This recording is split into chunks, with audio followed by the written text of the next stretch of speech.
Yo, what is up guys? It is Samool back again with another epic 7 trigger pool video for you guys today.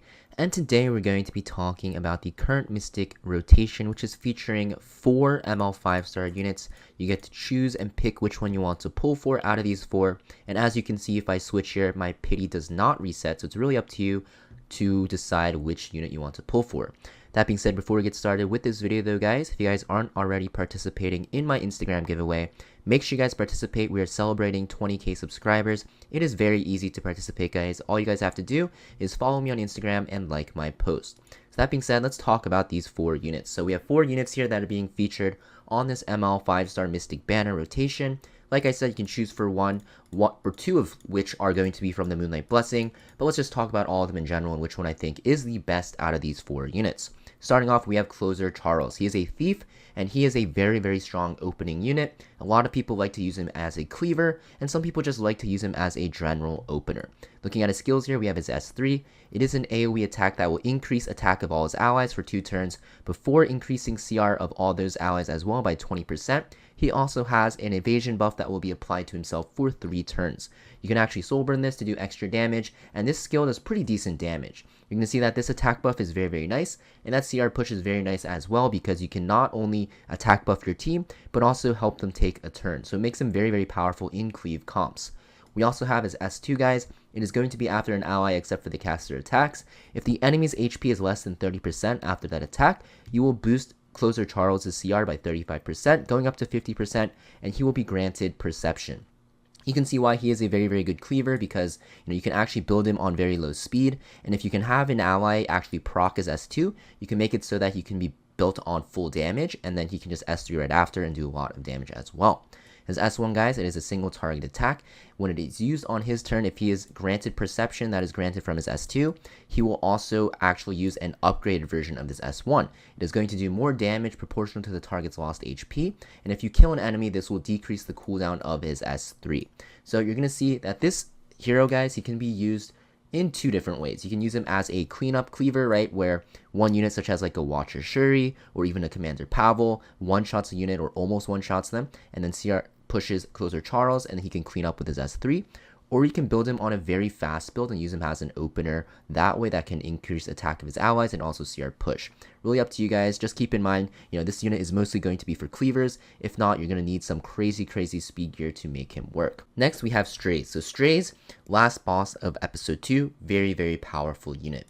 You're going to see his S3 is an AoE attack that will penetrate defense of one target with the highest max HP by 30%.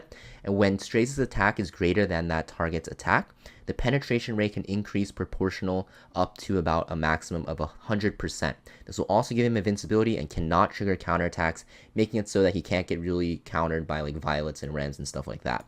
You also have his S2 guys. It is an AoE attack that will dispel 2 buffs. This will ignore effect resist of any targets with attack lower than Straze, and this will do more damage the less enemies that there are. We have his S1, single target attack, nothing too special, that will just CR push him. So Straze, very powerful tank buster, as you can see. He penetrates defense by 100% if you use him against very low attack tanks. For example, Fallen Cecilia, Adventurer Ross, any Soul Weaver in the game, right? Even Bellions, he can one-shot pretty easily, and that invincibility will make it so that he can last till the next turn as well. His S2 is also very strong because he can strip, and this is a very annoying skill to deal with because if you drafted a full Bruiser team, he can literally just strip all of your buffs really easily. Straze guys, mostly used as a counter to tankier teams against teams with very tanky units. You can pick him, he's very good.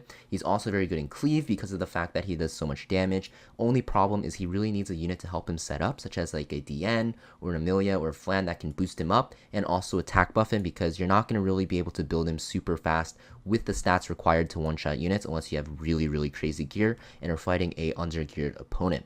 In PvE, he's probably one of the best one-shotters in the game for hunts. You can use him in every single hunt as a one-shotter on the same build, and he can be used very easily. He's really easy to build compared to other one-shotters, so he's a very good PvE unit in that right. Straze is a very powerful unit. Next, we have the 2 units you can get from the Moonlight Blessing. Obviously, if you have any of these units, you can, kind of skip over my explanation. But first, let's talk about Ruele. So Ruele is a Soul Weaver, guys.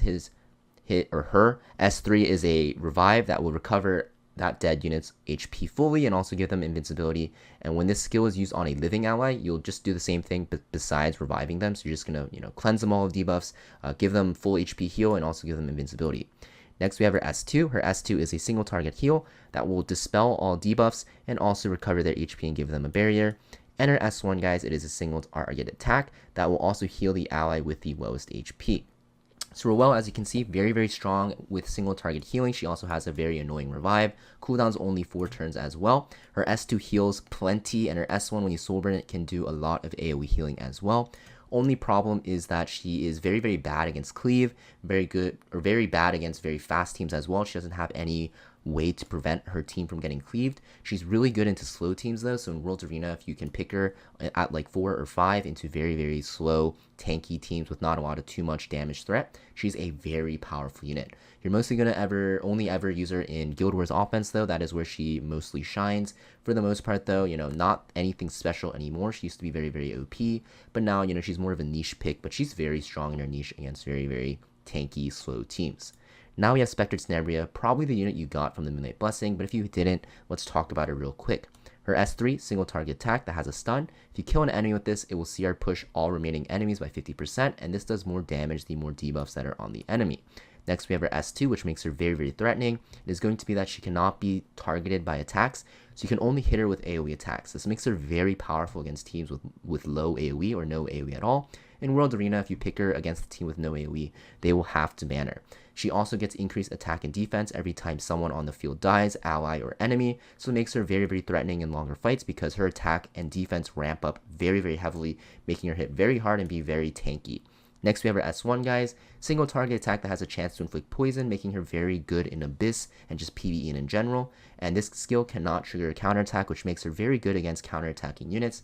When her S3 is on cooldown, this will become AoE, and you can soul burn this for 20 souls, which you can give yourself from Toghel's Ancient Book to grant yourself an extra turn. Very commonly now, you see her on Penetration set.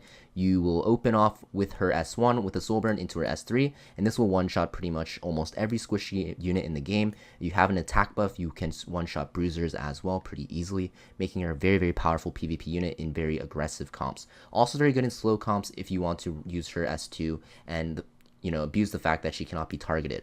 So yeah, all these units honestly are all very good in their own right. If I had to choose one and I was missing all 4, I'd say Specter Tenebria is the best one to pull for. She's the most versatile. Straze is also a very good option because of the fact that he's so good in PvE. Like, he's so amazing for one-shotting hunts. It is insane. And he also is good in PvP as well as a cleave unit. And even if you don't cleave, you can use him as a counter pick to very slow, tanky teams. The other 2 units, Closer Charles and Ruele, I think Ruele is too niche to be, worth pulling for. She's still a very, very good unit, but there's a lot of situations where she's not that great. She's only good in like Guild Wars offense, like I said, and as a counter to very, very slow teams, which Straze can do as well as a counter pick. And Closer Charles just needs insane gear to work as a very standard opener, or you have to be cleaver to use him. If you're a cleaver, I still would prefer Straze over Closer Charles if you are missing both. So yeah, that being said, all these units are very good, but yeah, they're all strong in their own right. I would definitely recommend Specter Tenebria or Straze for sure. That being said, if you guys do decide to pull on this rotation, I would probably wait until the last week, because this week we have Ken, who's a very crappy RGB 5-star unit, and we also have Says, which is also a unit that needs a buff, so probably wait until the last week to see whatever RGB it is. There's no way it can be worse than these two, honestly, so I would definitely wait. That being said, hope this video helped you guys out, and I'll see you guys next time. Peace.